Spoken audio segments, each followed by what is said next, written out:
مولانا محمد وعلى آل سیدنا و مولانا محمد وبارک وسلم. الصلاۃ والسلام علیک یا رسول اللہ وعلى آلک و اصحابک یا حبیب اللہ. مولا صلی وسلم دائما ابدا علی حبیبک خیر الخلق کلہم. یا رب بالمصطفیٰ بلغ مقاصدنا واغفر لنا ما مضى یا واسع الکرم. بلغ العلا بکمالہ کشف الدجا بجمالہ حسنت جمیع خصالہ صلوا علیہ وآلہ. حمد و صلات کے بعد میرے نہایت ہی واجب الاحترام معزز و محترم سامعین کرام، میں اور آپ محترم محمد اقبال جویہ صاحب کی زوجہ مرحومہ اور بھائی عبدالجبار صاحب اور محمد شہزاد صاحب کی والدہ مرحومہ کے اصال ثواب کی محفل میں حاضر ہیں. اللہ تعالی ہم سب کا آنا اپنی بارگاہ میں قبول و منظور فرمائے اور اللہ تعالی ماں جی مرحومہ کی بے حساب بخشش و مغفرت فرمائے. اللہ ان کے درجات کو بلندی عطا فرمائے اور اللہ تعالیٰ ان کے تمام لواحقین کو، بیٹے بیٹیوں کو صبر جمیل عطا فرمائے. صبر جمیل پر انہیں اجر عظیم عطا فرمائے. کوشش یہ کروں گا کہ مختصر سے وقت میں زیادہ باتیں کر جاؤں اور ایک اچھا پیغام ہم سب کو مل جائے.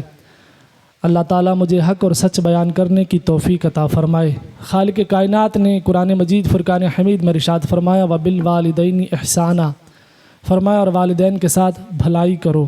یہ اللہ تعالیٰ نے حکم دیا ہے اپنے بندوں کو کہ وہ اپنے والدین کے ساتھ بھلائی کریں.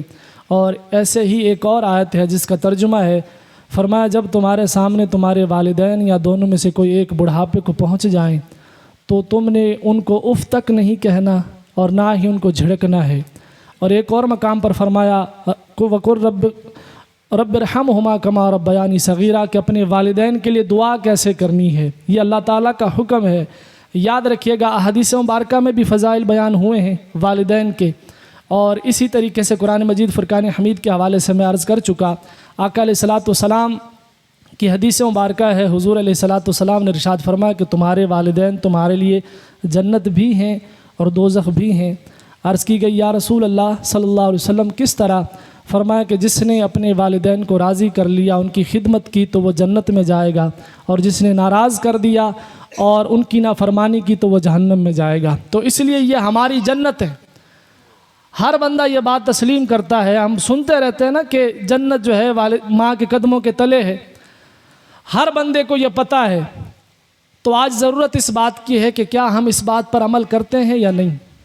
یاد رکھیے گا والدین وہ قیمتی نعمت ہیں. دنیا کی کوئی بھی چیز آپ کو پیسوں سے مل جائے گی لیکن والدین پیسے سے بھی نہیں ملتے. دنیا کی ہر چیز میں ویسے تو جو بھی محبت ہے، اکثر جو محبت ہے اس میں ملاوٹ آ چکی ہے، ہر چیز میں ملاوٹ آ چکی ہے، لیکن والدین کی محبت آج بھی 100% پرفیکٹ ہے اور بالکل خالص ہے. تو والدین اپنے بچوں سے بڑا پیار کرتے ہیں، تو بچوں کو بھی چاہیے کہ وہ اپنے والدین کی خدمت کریں. اور اس حوالے سے آقا علیہ الصلاۃ والسلام کی حدیث مبارکہ ہے، حضور علیہ الصلاۃ والسلام ایک دن مسجد نبوی کی طرف تشریف لائے تو صحابہ کرام کا جمع غفیر، بہت سارے صحابہ بیٹھے ہوئے تھے. جیسے ہی آقا علیہ السلام مسجد میں داخل ہوئے تو صحابہ کرام ادب کے لیے کھڑے ہو گئے. حضور علیہ السلام نے جب صحابہ کرام کو دیکھا کہ وہ کھڑے ہو گئے، رسول اللہ کی آنکھوں میں آنسو آ گئے. توجہ میری جانب رکھیے گا، چند باتیں ہیں، توجہ سے سماعت کر لیں. آقا علیہ السلام کی آنکھوں میں آنسو آ گئے.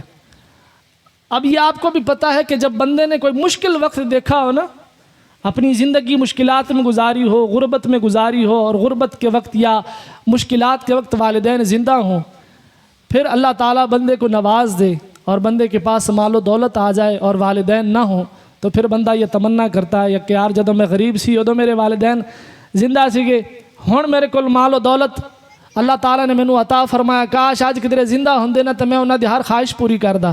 یہ ہوتا ہے، انسان کے دل میں یہ خواہش ہوتی ہے.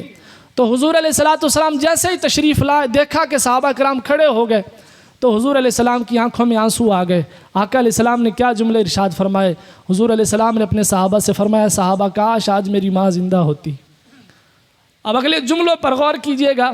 فرمایا کاش آج میری ماں زندہ ہوتی. اور پھر حضور علیہ السلام نے فرمایا کہ میں تمہیں نماز پڑھا رہا ہوتا اور اس نماز میں سورہ فاتحہ کی تلاوت کر چکا ہوتا اور میری ماں مجھے آواز دیتی بیٹا محمد صلی اللہ علیہ وسلم. فرمایا میں نماز چھوڑ کے اپنی ماں کی خدمت میں حاضر ہو جاتا. تو یہ آقا علیہ السلام نے ہمیں درس دیا ہے کہ ہم نے کس طرح اپنے والدین کی خدمت کرنی ہے اور